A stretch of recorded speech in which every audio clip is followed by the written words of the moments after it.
السلام علیکم ورحمۃ اللہ وبرکاتہ۔ آج ان چیزوں کا بیان ہوتا ہے جن میں قضا اور کفارہ دونوں لازم آتا ہے، یعنی اگر وہ چیزیں روزے کی حالت میں کر لی جائیں تو اس روزے کے بدلے دوسرا روزہ رکھنا پڑے گا اور پھر کفارہ بھی لازم آئے گا۔ کفارہ یہ ہے فتحریر رقبہ، یعنی غلام آزاد کرنا۔ پہلے زمانے میں غلاموں کا رواج چلتا تھا، لیکن آج کے دور میں غلام کا رواج نہیں، تو پھر اب غلام کی جگہ فمن لم یجد فصیام شہرین متتابعین، تو اب لگاتار کنٹینیو 2 مہینے کے روزے رکھے،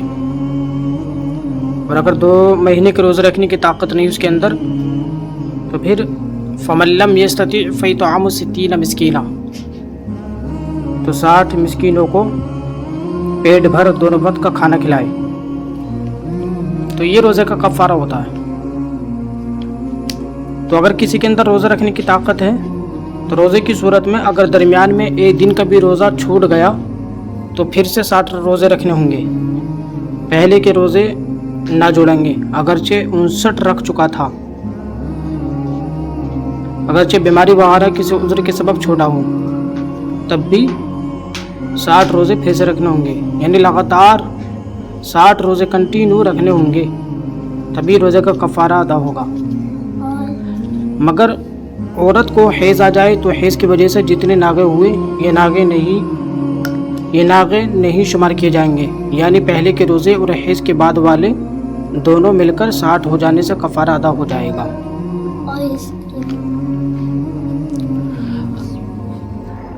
اب وہ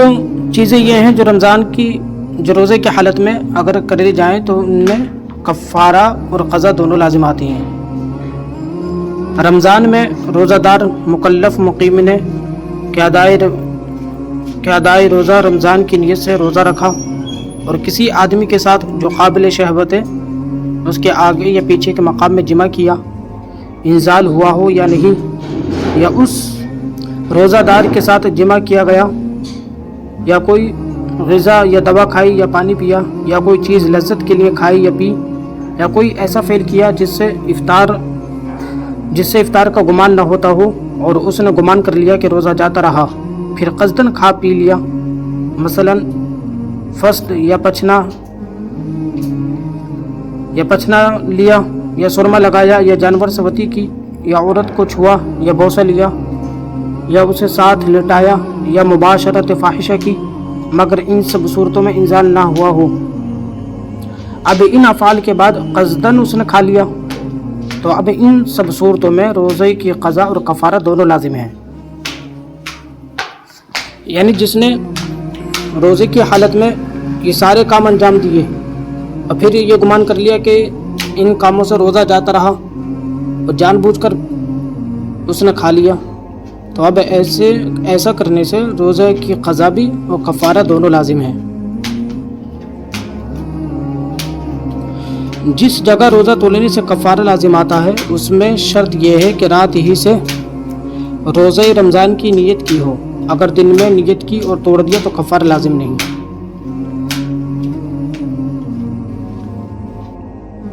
توڑنے سے کفارہ اس وقت لازم آئے گا جبکہ اس نے رات ہی میں روزہ رمضان کی نیت کر لی ہو، یعنی رات میں اس نے یہ ارادہ کر لیا ہو کہ میں کل روزہ رکھوں گا، تب جو ہے کفارہ لازم آئے گا، اور اگر دن میں نیت کی اور روزہ توڑ دیا تو کفارہ لازم نہیں، صرف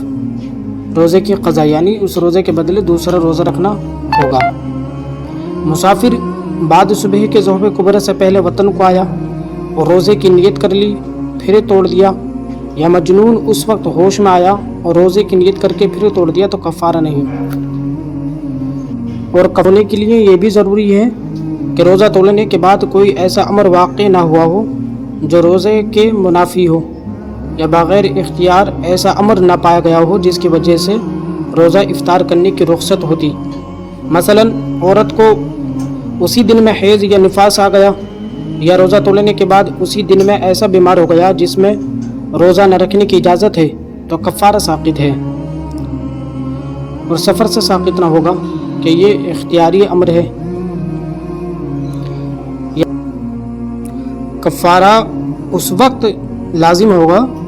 جبکہ روزہ توڑنے کے بعد کوئی ایسا امر واقع نہ ہوا ہو جو روزے کے منافی ہو۔ مثال کے طور پر جب انسان بیمار ہوتا ہے تو اس کو رخصت ہوتی ہے، اس کے اندر جب کہ طاقت نہ ہو روزہ رکھنے کی تو وہ بعد میں اس کی قضا کر لے گا۔ ایسے ہی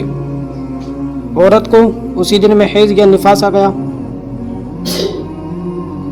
یا روزہ توڑنے کے بعد اسی دن میں انسان ایسا بیمار ہو گیا جس میں روزہ نہ رکھنے کی اجازت ہے،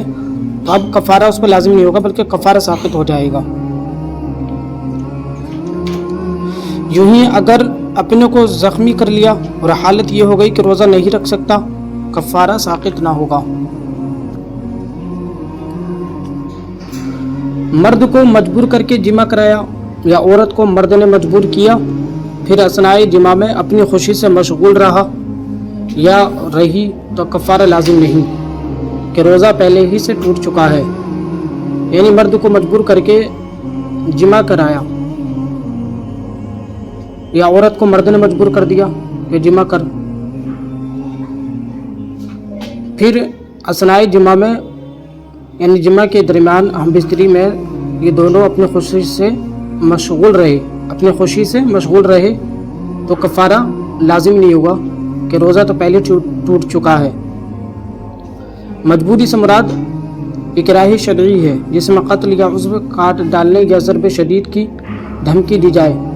اور روزہ دار بھی سمجھے کہ اگر میں اس کا کہنا نہ مانوں گا تو جو کہتا ہے کر گزرے گا، تب جو ہے کفارہ لازم نہیں آئے گا بلکہ اس روزے کے بدلے دوسرا روزہ رکھنا ہوگا۔ کفارہ واجب ہونے کے لیے پیٹ بھر کھانا ضروری نہیں، تھوڑا سا کھانے سے بھی واجب ہو جائے گا۔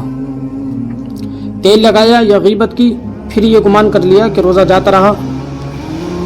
یا کسی عالم نے روزہ جانے کا فتویٰ دے دیا، اب اس نے کھا پی لیا، جب بھی کفارہ لازم ہے۔ یعنی کسی نے روزہ دار نے تیل لگا لیا یا اس نے کسی کی غیبت کی، پھر یہ گمان کر لیا کہ ان سے روزہ ٹوٹ جاتا ہے، یا کسی عالم نے ہی روزہ ٹوٹ جانے کا اس کو فتویٰ دے دیا، اب اس نے کھا پی لیا یہ گمان کر کے کہ تیل لگانے سے اور چغل خوری کرنے سے روزہ ٹوٹ جاتا ہے، تب جو ہے اس پر کفارہ لازم ہوگا، کفارہ بھی اور قضا بھی۔ قے آئی یعنی الٹی ہوئی اس کو، یا بھول کر کھایا یا پیا، یا اپنی بیوی سے ہم بستری کی، اور ان سب صورتوں میں اسے معلوم تھا کہ روزہ نہ گیا، پھر اس کے بعد کھا لیا تو کفارہ لازم نہیں۔ اور اگر احتلام ہوا اور اسے معلوم تھا کہ روزہ نہ گیا پھر کھا لیا تو کفارہ لازم ہے۔ یعنی کسی کو الٹی ہوئی یا بھول کر اس نے کھا لیا یا پی لیا، یا اپنی بیوی سے ہم بستری کی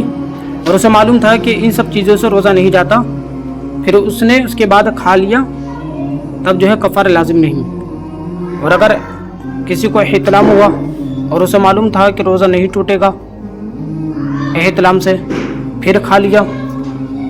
تو اب جو ہے اس پر کفارہ لازم ہوگا۔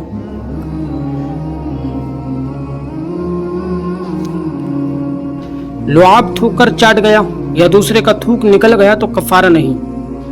مگر محبوب کا لذت یا معظم دینی کا تبرک کے لیے تھوک نکل گیا تو کفارہ لازم ہے۔ یعنی تھوک جو ہے اپنا چاٹ گیا یا دوسرے کا تھوک نکل لیا تو اس سے کفارہ لازم نہیں آئے گا، مگر محبوب کا یعنی اپنی بیوی کا یا وہ جس سے محبت کرتا ہے اس کا تھوک یا کسی معظم دینی کا تھوک تبرک کے لیے نکل گیا تو کفارہ اس سے لازم آئے گا۔